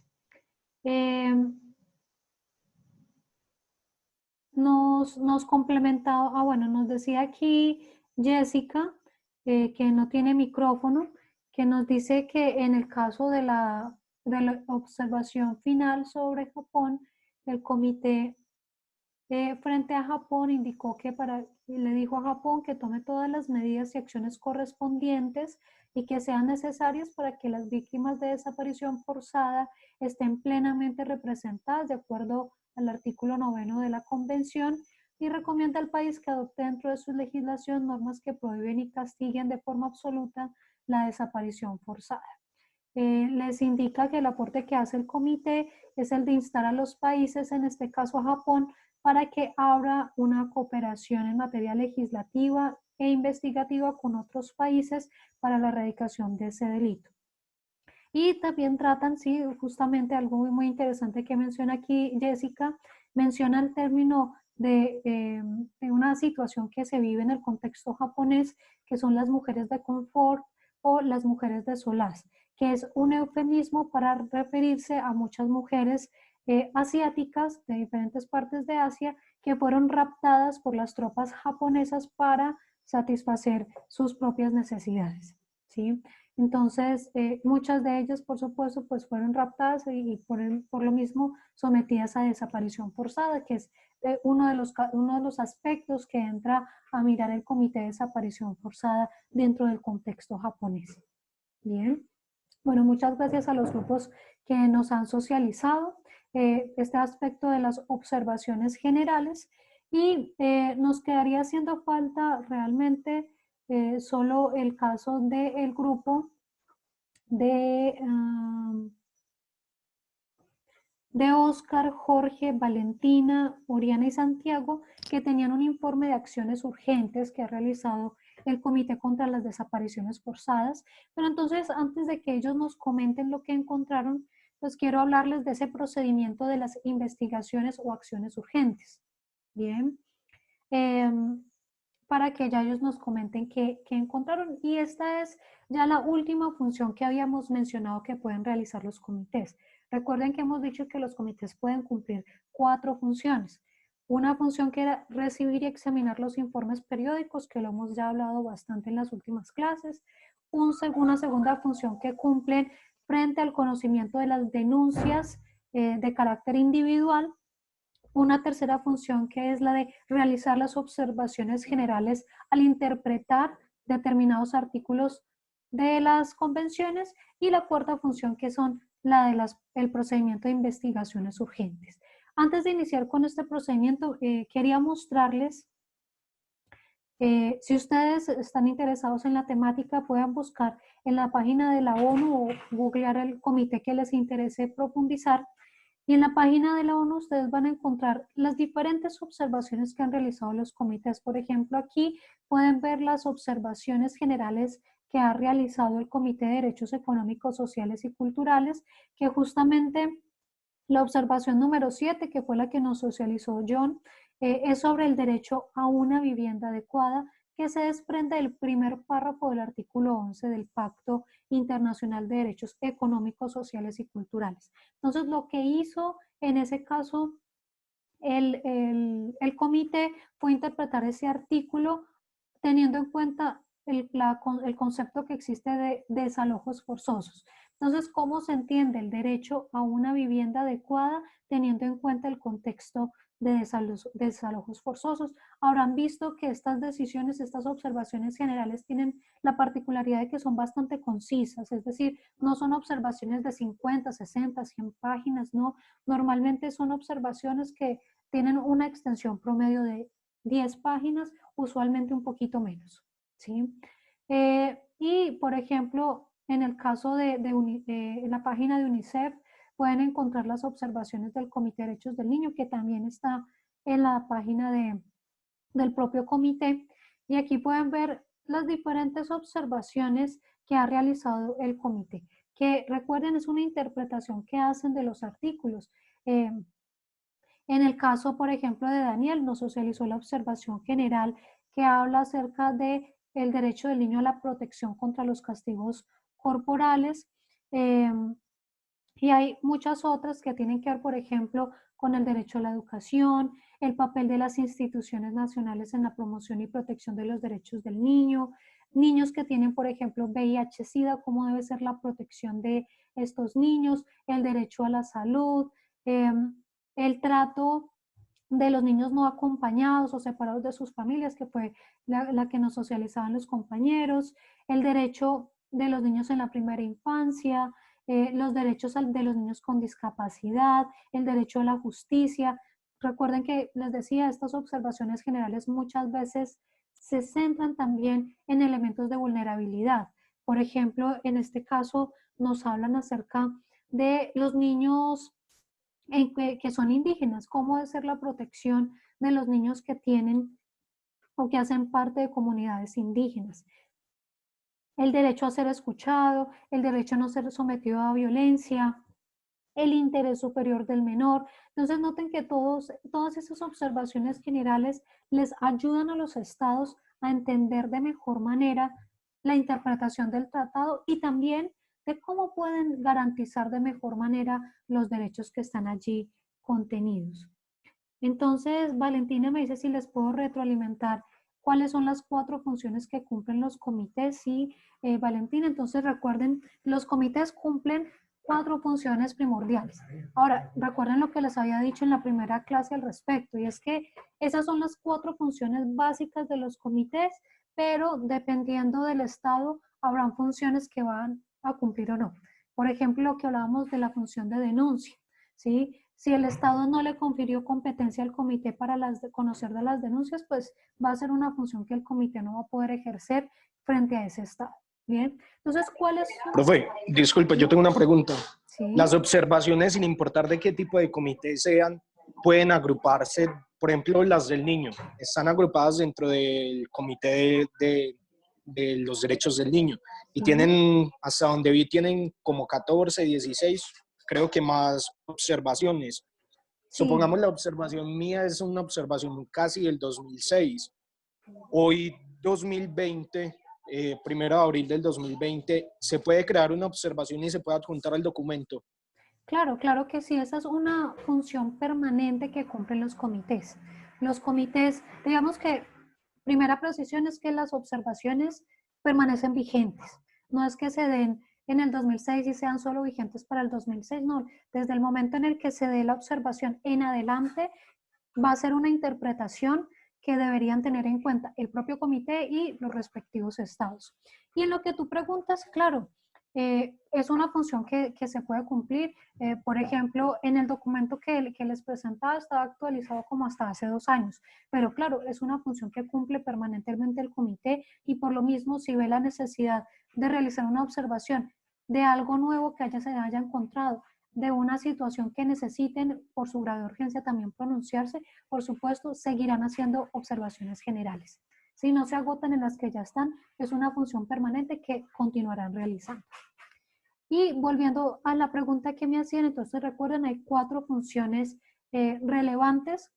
La primera, la de revisar y examinar los informes periódicos de los estados. Entonces recuerden, los estados cada 4 o 5 años están presentando informes periódicos sobre cómo están cumpliendo el tratado internacional. Entonces, bajo esa misma noción, lo que va a pasar es que el comité va a revisar esos informes periódicos y va a emitir un documento que es llamado como, si estoy revisando informes periódicos, ¿de qué manera se va a pronunciar el comité? ¿Cómo se llama ese documento? Observaciones finales, no. Observaciones finales, exactamente. Entonces, siempre que ustedes vean a un comité diciendo observaciones finales, quiere decir que estudió los informes periódicos de un estado. ¿Listo? La segunda función que puede cumplir el comité, las denuncias, recibir y decidir sobre denuncias individuales que se presentan. Bien, recuerden, para poder cumplir con esa función, el Estado tiene que haberle dado la competencia al comité para que conozca de la respectiva denuncia, ¿sí? Y usualmente, normalmente, si ustedes ven Los documentos que resuelven las denuncias normalmente se llaman dictámenes, ¿sí? Dictamen sobre la denuncia de Pepito. Bueno, o por ejemplo, aquí les iba a mostrar, en el caso de la denuncia que nos comentaban ahora los compañeros contra Canadá, el comité de Derechos Humanos titula al documento dictamen aprobado por el comité en virtud del artículo tal y dice quién es el denunciante, quién es el estado parte, ¿sí? Entonces, normalmente estas denuncias reciben el nombre de dictámenes. La tercera función que pueden cumplir es la de emitir observaciones generales, que recuerden es la interpretación que se realiza de el respectivo tratado internacional. Bueno, ahí es mucho más sencillo. ¿Cuál es el documento a través del cual el comité se pronuncia haciendo observaciones generales? Se llaman de la misma manera, observaciones generales. Bien. Y la cuarta función,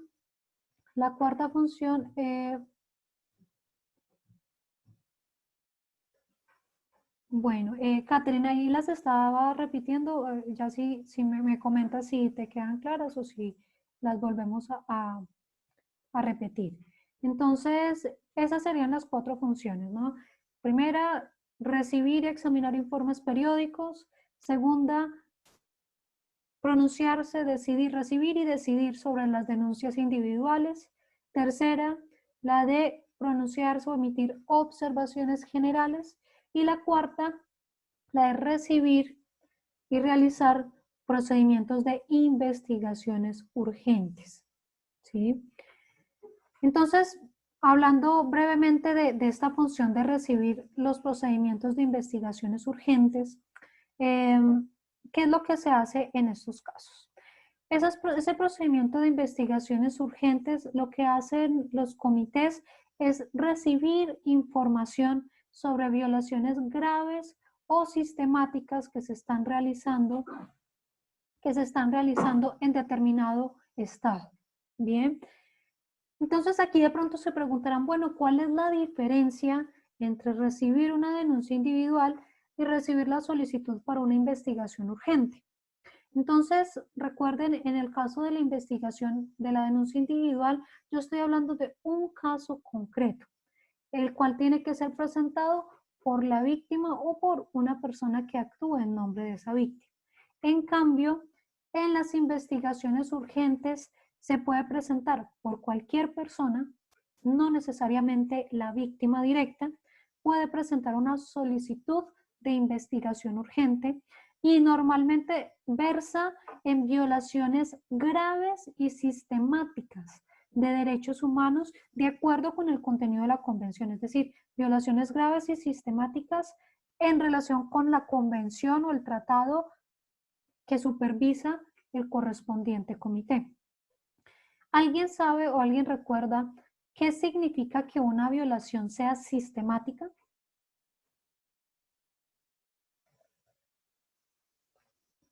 Que se da continuamente, profe, que se repite. Ok, entonces estamos hablando de un hecho que no es aislado. Por ejemplo, en el caso de las denuncias individuales, que es la otra función que hablábamos, recuerden que ahí sí podemos hablar de un caso aislado, de un solo hecho.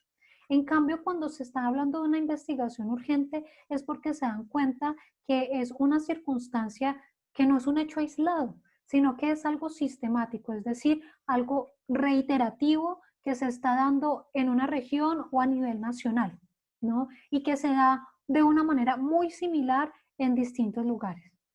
Por ponerles un ejemplo, en Colombia es lo que se está hablando ahora de los asesinatos de líderes sociales, ¿no? Que cumplen una sistematicidad, es decir, no es un hecho aislado, sino que se da de una manera muy similar en los diferentes lugares.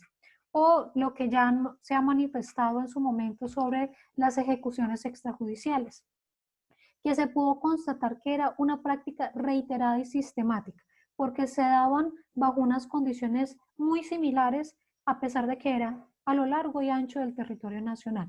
¿Cómo qué tipo de condiciones? Por ejemplo, usualmente las personas que habían sido víctimas de estas circunstancias usualmente eran personas que vivían digamos que en unas condiciones económicas muy difíciles, que normalmente, por ejemplo, eran vendedores ambulantes, habitantes de la calle, personas que vivían del rebusque, ¿no?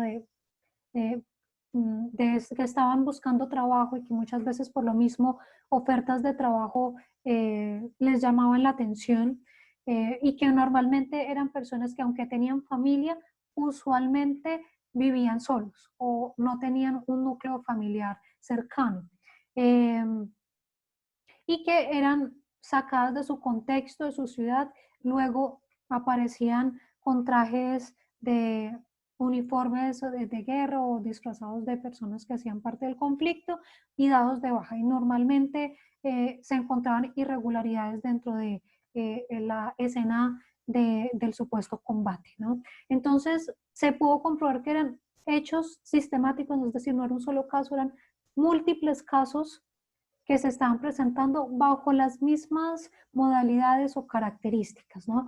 Entonces, en ese caso estamos hablando de una violación tanto sistemática como grave, de una violación de un derecho, en este caso el derecho a la vida. Puede pasar entonces que los estados o que dentro de un estado se encuentren esas circunstancias graves y urgentes, por lo que se envía al respectivo comité una solicitud para que se hagan investigaciones urgentes. La principal característica de estas investigaciones es que son confidenciales. Es decir, el trámite como tal no es público, no se publica en la página del comité. Se presentó una denuncia, una solicitud de investigación urgente contra tal estado por estos y estos y estos hechos. No, el trámite es confidencial. Justamente pues es algo que lo hacen de esa manera justamente para que los estados acepten la competencia de hecho y que de alguna manera sí se pueda corregir esa circunstancia. Pero ojo, esta función no la cumplen todos los comités. Esta función se ha establecido principalmente para 6 comités, es decir, con base en 6 tratados. Lo pueden cumplir el Comité contra la Tortura, el Comité para la Eliminación de la Discriminación contra la Mujer, el Comité de los Derechos de las Personas con Discapacidad, el Comité de Desapariciones Forzadas, el Comité de Derechos Económicos, Sociales y Culturales y el Comité de los Derechos del Niño. Para algunos comités esta función estaba establecida. Profe, qué pena, podría devolver la diapositiva. Gracias. Okay.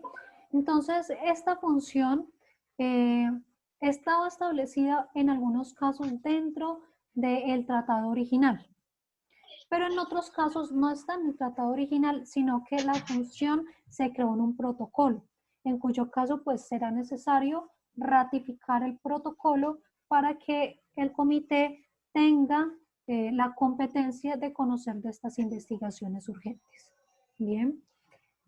Muy similar a lo que hablábamos acerca de la denuncia, ¿no? Solo que en este caso para conferirle la competencia para conocer de investigaciones. Bien. ¿Puedo pasar a la siguiente diapositiva? Sí, profe, gracias. Okay. Profe, Sí. ¿será que podría repetir otra vez, por favor, los comités que tienen esa función? Claro. Entonces, ¿cuáles son los comités que cumplen esta función? Son 6, ¿sí? El Comité contra la Tortura, el Comité para la Eliminación de la Discriminación contra la Mujer, es decir, el Comité de la CEDAW, el Comité de los Derechos de las Personas con Discapacidad, el Comité de las Desapariciones Forzadas, el Comité de Derechos Económicos, Sociales y Culturales y el Comité de los Derechos del Niño. Entonces les decía, dependiendo del comité, esta función está establecida en el tratado original o en un protocolo. Por ejemplo, en el caso del Comité contra la Tortura, esta función está establecida en la propia Convención contra la Tortura. Bien, y dependiendo también del tratado, pues les dirá si esta función está implícita, es decir, que con la mera ratificación del tratado se confiere esa función, en cuyo caso si el Estado no quiere hacer eso tendría que hacer una reserva al respecto, o si debe presentar una declaración concediéndole esta función al comité. En el caso, por ejemplo, del Comité para la Eliminación de la Discriminación contra la Mujer, es necesario la ratificación de un protocolo facultativo para poderle conceder esta función al comité. En el caso del Comité sobre las Personas con Discapacidad, también es necesario ratificar un protocolo facultativo.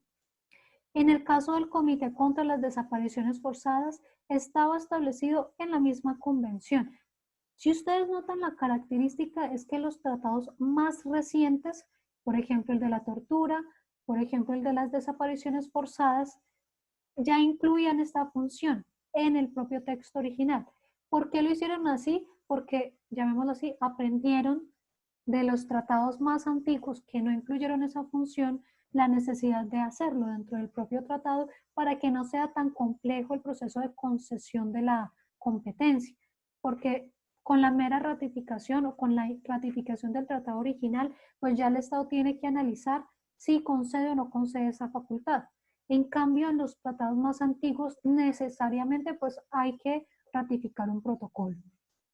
Fíjense aquí también en el Comité de Derechos Económicos, Sociales y Culturales, también es necesario ratificar un protocolo facultativo, de la misma manera que en relación con el Comité de los Derechos del Niño, también es necesario ratificar un protocolo facultativo. Bien, entonces dependiendo de esas circunstancias, dependerán si el comité tiene o no tiene esta función. Bien, ¿hasta aquí hay alguna pregunta, muchachos?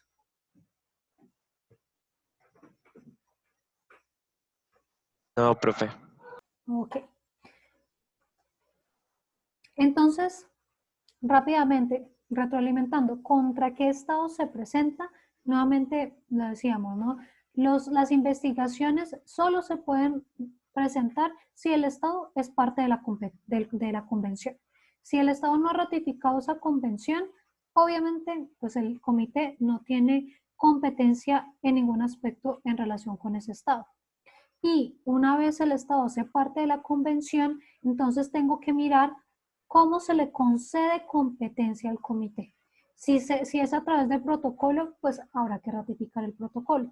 Si es mediante declaración, pues habrá que presentar la correspondiente declaración. Como les decía, hay ciertos tratados, por ejemplo, en el caso del Comité contra la Tortura, este tratado en el artículo 28 establece que la mera ratificación del tratado implica la concesión de esa competencia, de la investigación urgente para el comité. Entonces, el Estado puede optar por no participar en ese procedimiento, pero lo tendrá que hacer entonces al momento de la firma, ratificación o adhesión. ¿Cómo? Presentando una reserva, diciendo que no le va a conceder la competencia al Profe, Sí, ¿lo me puedo volver a repetir contra qué estado se presenta? Es que claro. la internet está fallando mucho. Ok, Gracias. no hay problema. Entonces, ¿contra qué estado se presenta? Se puede presentar esa investigación urgente. Lo primero, que el Estado haya ratificado la convención o el tratado que está supervisando el correspondiente comité. Y lo segundo, que se le haya conferido competencia al comité para conocer de ese trámite de investigaciones urgentes. ¿Cómo le concedo esa competencia al comité? Depende del tratado, ¿no? Que era lo que les mostraba previamente. La mayor parte de los tratados más antiguos, el de la mujer, el de las personas con discapacidad, el de los niños, el de derechos económicos, sociales y culturales, tengo que ratificar un protocolo facultativo para concederle competencia al comité para que conozca de las investigaciones urgentes. En los tratados más recientes, el de tortura, el de desaparición forzada, el tratado principal ya consagraba esa función. Entonces, lo que tiene que hacer el correspondiente comité,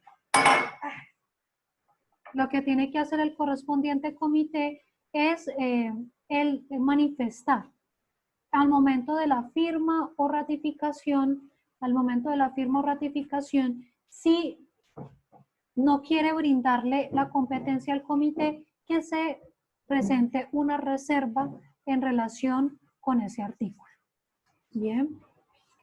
Esa es entonces la manera en la que se realizaría ese trámite, ¿no? Ya sea ratificando el protocolo o realizando, en algunos casos, pues la mera ratificación del tratado implicará que sí se puede realizar este trámite, y si el Estado no lo quiere, pues tendrá que presentar una reserva al respecto. Bien. ¿Es claro hasta allí, muchachos? ¿Alguna pregunta? Sí, profe, gracias. Ok. Entonces, ¿cuál va a ser el procedimiento? El procedimiento en este caso es mucho más sencillo, bueno, sencillo entre comillas, ¿no? El procedimiento es que el comité va a recibir la información de una persona, de una institución, diciéndole: el Estado está violando sistemáticamente este derecho que hace parte de la convención que conoce el respectivo comité, y les dirá, en ese caso... Profe, qué pena interrumpirla. Este procedimiento es de las investigaciones, ¿cierto? Sí, de las investigaciones.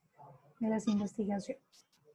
Entonces, el comité recibe la información y le va a solicitar al Estado que coopere, indicándole o examinando la información que le presentaron para que dé a conocer sus observaciones al respecto. Es decir, que indique si eso es cierto, si eso no es cierto, si está documentado, si hay estadísticas, si se iniciaron investigaciones frente a los hechos que están siendo denunciados, ¿sí?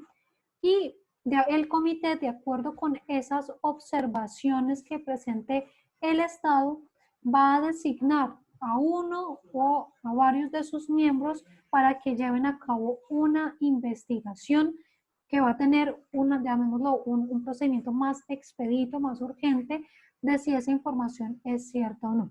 E incluso si el Estado da su consentimiento, los delegados del comité pueden realizar una visita al Estado para que constaten qué está pasando en torno a esa situación que fue puesta en conocimiento del comité.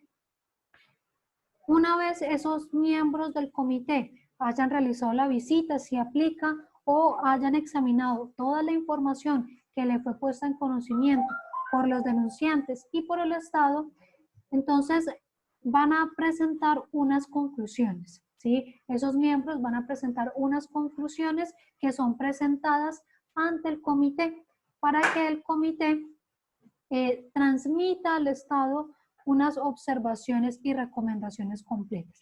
Digamos lo que estos miembros del comité harían una especie de sustanciamiento en el caso, y el comité completo ya examinaría esas conclusiones para presentarle al Estado las observaciones y recomendaciones completas a las que haya lugar a partir de ese procedimiento de investigación. Bien. Bien, entonces voy a retroalimentar desde esta diapositiva de procedimiento. Entonces, recuerden, ¿cómo se inicia el procedimiento? Se inicia cuando el comité recibe una solicitud de investigación urgente en donde les dan a conocer una serie de hechos que evidencian una violación grave y sistemática de derechos humanos en determinado estado, ¿sí? El comité entonces le va a pasar esa información al Estado. Recuerden, todo dentro de un trámite de confidencialidad. Le va a indicar al Estado qué pasó. Es decir, recibí esta noticia, por favor indíqueme qué pasa. Indíqueme si eso es cierto, si eso no es cierto, qué pruebas hay, qué sabe al respecto. Entonces, eso es lo que tendrá que hacer. Eso es lo que tendrá que hacer el correspondiente comité. Pasarle la información al Estado para que el Estado a su vez presente unas observaciones. Una vez el comité ha recibido esas observaciones, lo que va a hacer el comité es, con base en esa información, decidir si designa a uno o a más de sus miembros para que haga una especie de sustanciamiento de la investigación. Es decir, para que revisen la información que han recibido al respecto y comiencen esa averiguación, esa investigación.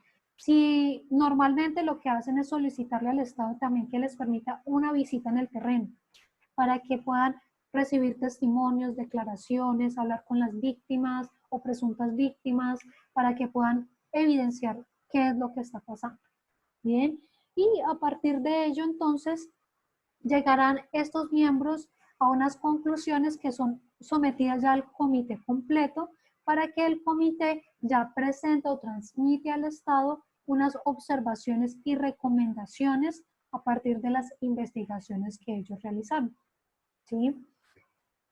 Ya lo que se hace después de que el comité se ha pronunciado es que el Estado presenta sus propias observaciones sobre esas conclusiones a las que llegó el comité.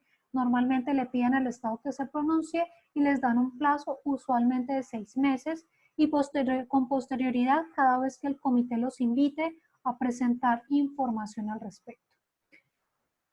Como les decía, es un trámite confidencial, todo ello pues requiere esa participación por parte del Estado. En estos 2 minuticos que nos quedan, quisiera que el grupo de Oscar, Jorge, Valentina, Oriana y Santiago, si nos comentan muy sucintamente lo que ustedes encontraron en este informe, que van a ver que como los trámites son confidenciales, realmente no se hablan de hechos puntuales, sino de generalidad de los casos. ¿Sí? Entonces, el grupo de Oriana, no sé si nos pueden comentar brevemente lo que encontraron. Profe, bueno, pues entonces a nosotros nos tocó el informe de acciones urgentes del Comité contra las Desapariciones Forzadas. Sí. Bueno, este comité es el que pues, supervisa la Convención Internacional para la Protección de todas las personas contra la desaparición forzada. Entonces lo que hizo pues, el comité en este informe fue como relacionar el procedimiento que había como ejecutado en cada estado en donde se habían reportado pues esas peticiones. Entonces digamos, pues por ejemplo, que digamos en México, que habían tantas desapariciones. Entonces lo que hacía el comité era pedir información al estado sobre cómo, bueno, que cómo va esa investigación. Y dependiendo de lo que el Estado le informara al comité, entonces, pues el comité tomaba unas medidas. Digamos, si una desaparición lleva en investigación por ahí 4 años, entonces el comité lo que hacía ahí era como recomendarle al Estado que buscara como otros métodos de investigación más eficientes. O si, digamos, el Estado le decía que no, que ese caso, digamos, la persona ya fue localizada y eso, entonces el comité como que le hacía conocer eso al autor de la petición y esperaban a que el autor respondiera. Y pues depende de eso, entonces la investigación pues se cerraba y pues si no, básicamente era eso. Ok, bien, sí, entonces efectivamente, como les decía, como el trámite es confidencial, ellos presentan este informe de una manera bastante sucinta, ¿no? Por ejemplo, informando cuántas solicitudes de investigación urgente se han presentado, en relación con qué estados y lo que han llegado, por ejemplo, a cuántas se han cerrado y por qué. Si se encerraron porque encontraron a la persona viva o muerta, si la encontraron viva en dónde está, en fin. Entonces hacen una precisión al respecto, pero no de una manera tan explícita como lo explicaban los compañeros que tenían denuncias, que ya sí el comité, como no son trámites confidenciales, sí hace una explicación pormenorizada de lo que se conocía dentro del caso en concreto. Bien, bueno muchachos, entonces eso sería lo correspondiente al sistema convencional. Con esto ya cerramos completamente el sistema convencional. Nos hace falta hablar del sistema extraconvencional, que lo haremos ya en la próxima clase, que es mucho más breve que el sistema convencional. No olviden que les compartí el segundo video complementario para los que quieran o a efectos de bonificación en el segundo corte, y justamente el segundo video complementario sobre el sistema extraconvencional, ¿sí? Entonces, para quienes lo quieran ir visualizando, para que puedan tener claros o si les surgen algunas preguntas, en la próxima clase abordaríamos ese sistema extraconvencional y si alguno tiene alguna pregunta, pues la estaremos absolviendo en ese espacio. ¿Listo? No sé si hay alguna otra pregunta en general de las actividades, del contenido de la clase de hoy.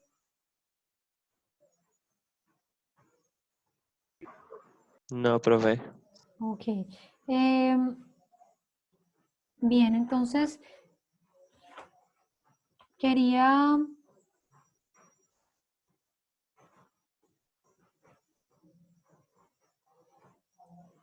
quería llamar brevemente a Lista antes de que se nos desconecten. Juan Mateo está, ¿cierto? Si yo lo vi. Presente. Ok, Juliana Melisa Alzate, también la vi. Presente. Santiago Arias. ¿Santiago Arias está? Sí, Ok. profe, ahí es. Ah, ok. Valentina Barrios. ¿Valentina está? Ok, Oscar Eduardo Beltrán sí nos comentó. Andrés Felipe Bentancur, ¿está? Profe, presente. Ok. Sí, Santiago, ya te puse la asistencia. Ah, ok, Valentina. Listo, Valentina, gracias. John Fabián sí estaba. Manuela Cárdenas. Ok. Oriana sí estaba. Geraldine Castaño. ¿Geraldine está? Manuela Cárdenas, listo, Manuela, ya vi aquí. Profe, presente. Geraldine, ok. Sí. Bueno, gracias, Geraldine. Laura Daniela Correal está. Profe, Laura tuvo un problema y no se pudo volver a conectar, pero ya estuvo en la clase, ya le escribió por el grupo. Ah, ok. Tania Lucía Cortés.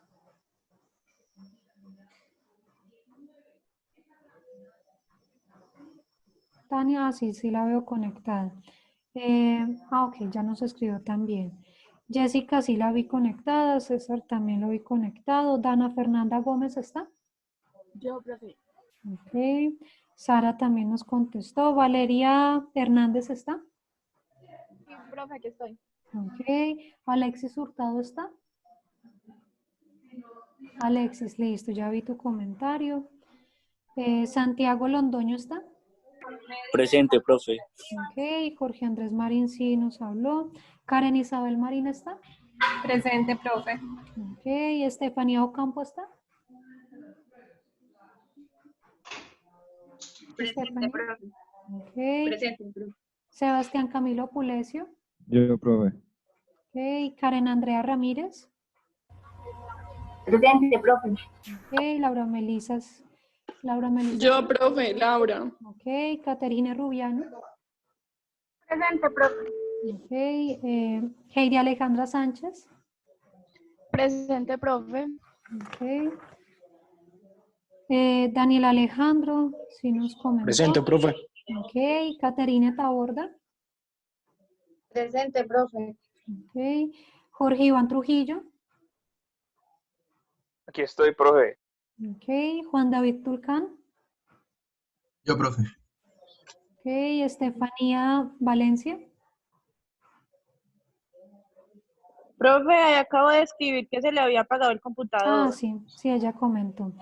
Valentina Valencia.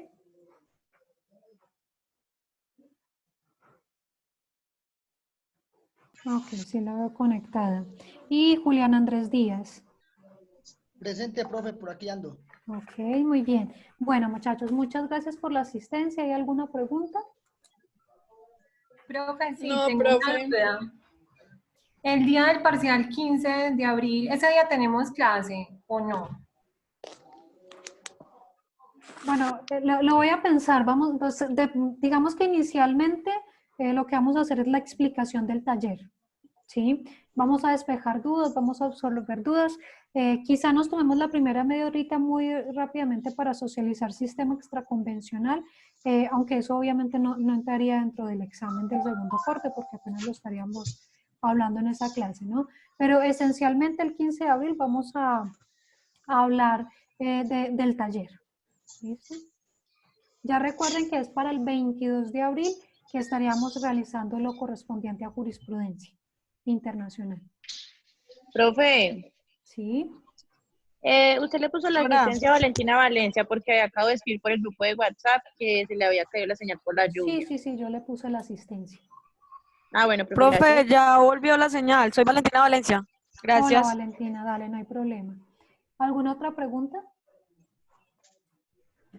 Bueno, muchachos, entonces no olviden seguir con las medidas de cuarentena, cuidarse mucho con su familia. Si tienen alguna dificultad de tipo personal, escriban para que podamos mirar cómo podemos ayudarles. Sí, Laura.